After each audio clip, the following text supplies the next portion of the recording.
Okay. So hello everyone. Today we're going to see the question single number. So what happens in this question is you're given a non-empty array of integers nums, and every integer, it appears twice except for the one integer, right? So we have to return the integer that appears only once. If you ask me, is it like it has to be from 1 to n? No. From anywhere numbers can be there, and there is one condition that has to be met, that is all numbers will be occurring twice except for once, right? Does that make sense? Okay, let's just dig deeper. So if you see here, 3 and 3 appear twice and 2 is the answer. 6 and 6 appear twice, 7 and 7 appear twice, 8 is the answer. So what is the thing? It is all the numbers will be there and they will always be odd numbers, because all the numbers except one number would be appearing twice. So if every number is in a pair plus one, it always makes a odd configuration. So how do you do that? Now the first thing in mind that comes is that you've taken this number. Let's say we have 3, we have 2, 3, then we have 7, 6, 6, 7. You take this number, you check with this number, check with this number. Are we same? Okay, this 3 is not here. Let's say 3 is here. You check with this number, you check with this number, you check with this. And you say, oh, I found me. Then you come to 2, you start checking 2. Is it there? No. Then you say 2 is the answer. But what if the answer is at last? So the worst case complexity is big O of n square for this case. Are you getting it?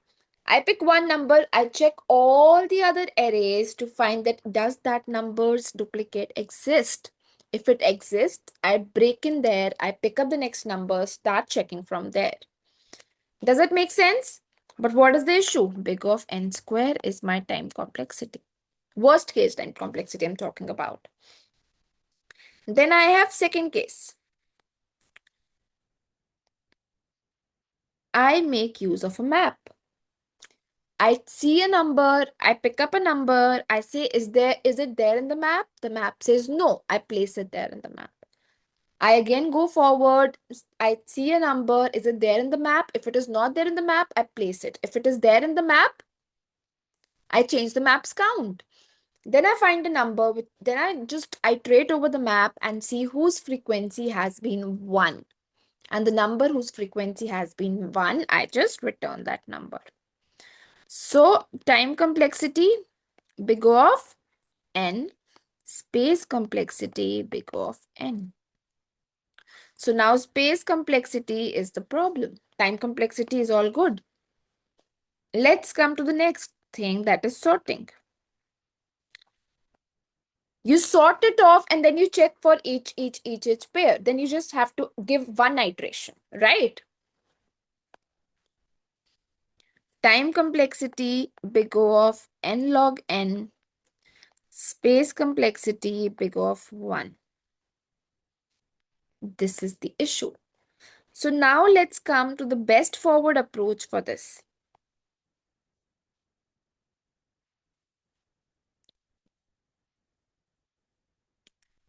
Bit manipulation. Now here we're going to work on the bits that constitute number. So what it is, just know one thing about XOR operator. If it's your first time studying it, then you don't have to think, why did your brain not give you this answer? Because you don't know about it, right? You need to have an exposure to let your mind think about, answers to solutions. So if it's your first time with XOR operator in DSA, just please give it a little more attention, right? Now it's XOR. What does XOR say? XOR says, if you XOR any number with 0, you get the number itself. And then it says, if you XOR two numbers that are same together, then you get 0, right? Also, I don't know if this will be used somewhere, but A XOR B is equivalent to B XOR A. Okay? So now, if I say same numbers give 0 and 0 with the number A. Now what I have, it is like I have AA, I have B, C, B. Make sense? If I XOR A and A, it is going to give me 0. 0 and B. it is going to give me B. B and C. I don't know. It's going to give me B's or C. This and B. B XOR B is going to give me 0. 0 XOR C is going to give me C. In the end, I'm going to get C as the answer. Are you getting it? What I want to also mention is A is equivalent to A XOR, right? So it does not matter which two numbers you're picking up first if they have to be XORed at the end. So does this seem a little more clear to you? The two numbers which are same are always going to give me a XOR as 0. And if 0, I XOR it with another number, then it is going to give me that number. So it is so simple. Now time complexity we will discuss after we have done this. So let me just tell you. I have to return an integer and it is single number, and what I have a vector int. Let me give it name input. I'll take int answer and I'll put this as 0 because 0 XORed with any number gives me the number itself. So it is like I can multiply any number with 1 and it is going to give me the number itself multiply, right? I can add 0 to any number because see, if I know I have to multiply all the numbers together, the safe thing to assume is you take your answer as 1. But if I have to add all the numbers, the safe thing to assume is you take 0, answer as 0, and then you add on numbers, right?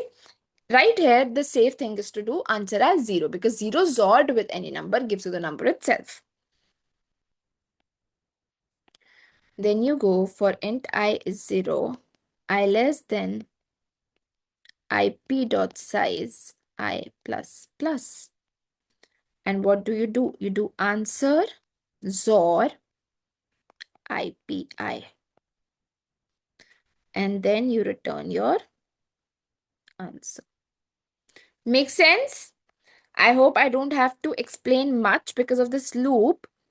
You know, right? Already the time complexity is big O of n. And space complexity big O of 1.